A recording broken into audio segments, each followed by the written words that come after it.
Hello, this is Earl Nightingale, and this recording, The Magic Word, is the first of 12 you'll receive in this series titled How You Can Lead the Field in the Modern World. Before we start, I'd like you to know that I'm not going to try to tell you how to live your life. That's none of my business, nor is it anybody else's business. That's your business. Nor is this Lead the Field program a collection of pleasantries, platitudes, or Pollyanna. It is a summation of more than 20 years of research on one subject, and that is, why do some people do so well in life, while so many more do not? And the first thing let's talk about is the magic word. The experts call it the most important word as far as the results we get from life are concerned in this or any other language, and that word is attitude. It is our attitude toward life which will determine life's attitude toward us. Let's face the fact honestly that we shape our own lives, and the shapes of them will be determined by our attitudes. A person with a poor attitude toward learning, for example, isn't going to learn much until he changes his attitude. If we take the attitude that we cannot do something, we generally will not do it. An attitude of failure, and we're whipped before we start. So we know then that what we receive from life, what we accomplish or fail to accomplish, is due in large measure to our overall attitude. William James of Harvard University put it this way: "The greatest discovery of my generation is that human beings can alter their lives by altering their attitudes of mind." And isn't it wonderful that we have this measure of control? Before we start talking about our attitude toward the world, let's talk about our attitude toward ourselves, since it is the attitude we take toward ourselves which determines our attitude toward the world. Now, right here we come to a rather strange fact. We're so familiar with ourselves, we tend to take ourselves for granted. We tend to minimize the things we can accomplish, the goals we can reach, and for some equally strange reason, believe others can accomplish things in our field which we cannot. There are literally millions of human beings living narrow, darkened, frustrated lives, living defensively, simply because they take a defensive, doubtful attitude toward themselves, and as a result, toward life in general. Many people are suspicious of and oppose change, yet change is the one thing in life on which we can absolutely count. People who stay young all the years of their lives not only welcome change, but see it for what it really is: new opportunity, new chances for further fulfillment. Attitude is a reflection, a result of a person's will. It is incalculably powerful. It can bring about marvelous results for us, but we need to train it patiently, day by day. Now let's talk about the attitudes of people who are successful. The top 5% of the people who go sailing through life from one success to another, and who, even when they fail at something, shrug it off and head right out again. No matter who the person is or what he does, men and women in sales, business executives, people in all the professions, wives and mothers, students, top people in the armed forces, public servants, men and women in the service of religion, working men and women in all fields of endeavor, wherever you find a person doing an outstanding job and getting outstanding results, you will find a person with the right kind of attitude. These people take the attitude toward themselves that they can accomplish what they set out to accomplish, that there's no good reason on earth why they can't be competent, successful.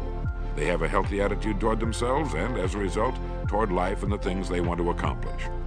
And because of this, they achieve some remarkable things, and they come to be called successful, outstanding, brilliant, lucky, and a lot of other things. They're quite frequently no more brilliant or outstanding than the majority of the people by whom they're surrounded. But they did develop the right attitude, and they found their accomplishments not too difficult, and many times surprisingly easy, simply because it seems that so few are really trying, really believe in themselves.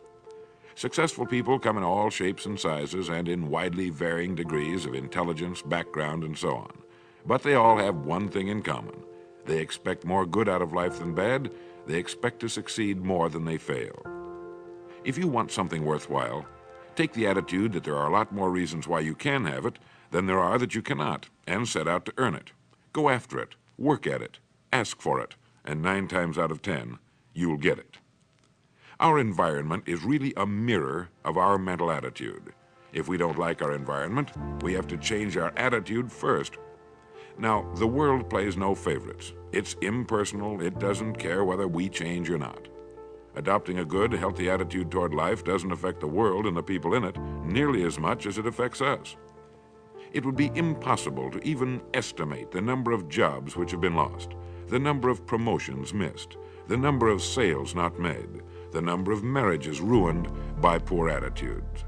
But you can number in the millions the jobs which are held but hated, the marriages which are tolerated but unhappy, all because of people who are waiting for the world and others to change toward them, instead of being big enough and wise enough to at least make a test which will prove beyond any shadow of a doubt where most or at least a big part of the trouble lies.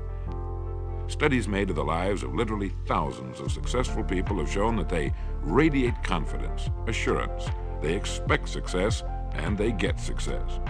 You can spot these people by the way they walk, by the way they look and act. You can feel it about them when they enter a room. They may be short and fat, or tall and thin, or any combination in between, but they have about them the attitude of success. In the record Greener Pastures, I'll get into this next statement, but right now I want you to realize, if you don't already, that in 5 years or less, you can get right to the top of the work you're now doing. I know this, but the important question here is, do you know this? The minute you do know it, you'll have this right attitude I'm talking about. The easiest and most effective means of forming a good attitude habit is to begin to act as though you have a good, positive, expectant attitude toward life. That's right. Begin right now to walk, act, and look as though you belong to this group. If you're already in the top 5%, you'll know what I mean. If you've never tried it, you'll be amazed at what happens. Actions trigger feelings, just as feelings trigger actions. Now, let me tell you of a little test you can make which will prove beyond any shadow of a doubt that a good attitude can change a person's life as dramatically as walking from a darkened room into the bright, clear light of day. Not long ago, I read a line which went, "Life is dull only to dull people."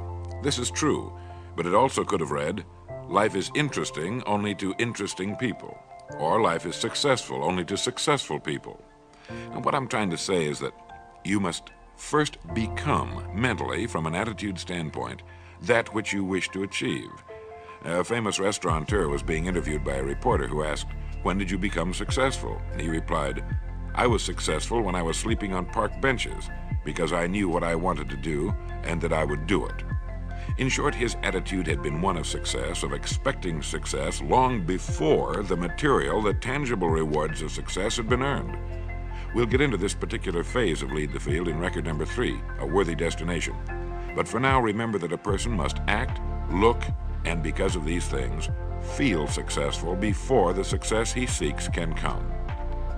Chances are you know people who seem to be what others call lucky. All kinds of good and wonderful things seem to happen to them, and they give the impression of happily sailing through life, having a wonderful time, and getting more accomplished in a year than most people do in 5. This has been figured out fairly scientifically, and if anyone will conscientiously go about the test I'm going to recommend and stay with it every day for the next 30 days without fail, that person can join this small, happy, and extremely productive group of people. He'll find himself becoming lucky, as they say, and most of his problems will pretty well take care of themselves. Of this you can be sure. The results will be nothing short of amazing. Now, it makes no difference how good a person's attitude has been in the past. Anything can be improved upon, and it's the small refinements upon something already good that makes it great. So here's the test. For the next 30 days, act toward the world, everything and everyone with whom you come in contact, with the attitude which represents the kind of results you want to achieve. That is, if the result you want is more success in what you're doing, act as though you are already in possession of the success you seek. If you want others to treat you with admiration and respect, treat others with admiration and respect first. Have you ever stopped to think of this? Every human being on earth is the most important human being on earth as far as he or she is concerned. You may never get anyone to admit it, but it's a fact. So for the next 30 days, treat every person with whom you come in contact as the most important person on earth, remembering as you do so that as far as that person is concerned, he is. Now, the reason I say treat everyone in this fashion is mainly because this is the way human beings ought to treat each other, and because it will help you form a habit that will bring you amazing and delightful results for the rest of your life. Have you ever noticed that the higher you go in any organization of value, the nicer the people seem to become? You see, the bigger the person, the easier it is to talk to him, to get along with him, to do business with him. Do you know why? It's because he's got a good attitude, and people with the best attitudes just naturally gravitate toward the top. So for 30 days, act toward others and the world at large in exactly the same manner you want the world and others to act toward you. Treat your wife or husband as the person he or she really is, the most important person in your life. The same with the children. Carry out into the world each morning for 30 days the kind of attitude you would have if you were the most successful human being on earth. And notice how it quickly develops into an habitual attitude. When a person does this, he should realize he has already placed himself on the road to what he seeks. He is right now in the top 5% of the people in this or any other country. He has prepared the ground and planted the seed. He has made of himself a magnet, an embodiment of that which he seeks. Before metal can be cast into a desired shape, the mold, the expectant receptacle, must first be fashioned. Before a building can be erected, the excavation must be made and the foundation laid. And before a person can achieve the kind of life he wants, he must become that kind of individual. He must think, act, talk, walk, and conduct himself in all of his affairs as would the person he wishes to become. He is then actually that person, and the things that person would have and do will naturally come to him. Almost immediately, a change will be noticed. Irritations that used to frustrate and annoy disappear. When some less informed individual gives you a bad time, stay on the track. When someone cuts in front of you with his car or acts in any other manner that shows his ignorance and lack of courtesy, don't permit yourself to drop to his level. Pity him, for that's what he really deserves. That's the very group a person doesn't want to belong to. And if he acts like them, well, let's face it, he belongs with them. There's nothing in the world that men, women, and children want and need more than the feeling that they're important, that they're needed and respected. They will give their love, their affection, their respect, and their business to the person who fills this need. So the magic word is attitude. And in summing up, a few points to keep in mind. 1, it is our attitude at the beginning of a task which, more than anything else, will affect its successful outcome. 2, it is our attitude toward life which determines life's attitude toward us. 3, we are interdependent. It is impossible to succeed without others. And it is our attitude toward others which will determine their attitude toward us. 4, before a person can achieve the kind of life he wants, he must become that kind of individual. He must think, act, talk, walk, and conduct himself in all of his affairs as would the person he wishes to become. 5, the higher you go in any organization of value, the better will be the attitude you'll find. 6, your mind can hold only one thought at a time. And since there's nothing at all to be gained by being negative, be positive. 7, the deepest craving of human beings is to be needed, to feel important, to be appreciated. Give it to them, and they'll return it to you. 8, look for the best in new ideas. As someone said, I've never met a person I couldn't learn something from. 9, don't waste valuable time broadcasting personal problems. It probably won't help you. It cannot help others. 10, don't talk about your health unless it's good. 11, radiate the attitude of well-being, of confidence, of a person who knows where he's going. This will inspire those around you, and you'll find good things will begin happening to you. And 12, lastly, for the next 30 days, treat everyone with whom you come in contact as the most important person on earth. If you'll do this for 30 days, you'll do it for the rest of your life. In the next recording, I'll talk to you about greener pastures. But now in closing, remember the words of Walter Dill Scott of Northwestern University. Success or failure in any undertaking is caused more by the mental attitude even than by mental capacities. Thank you.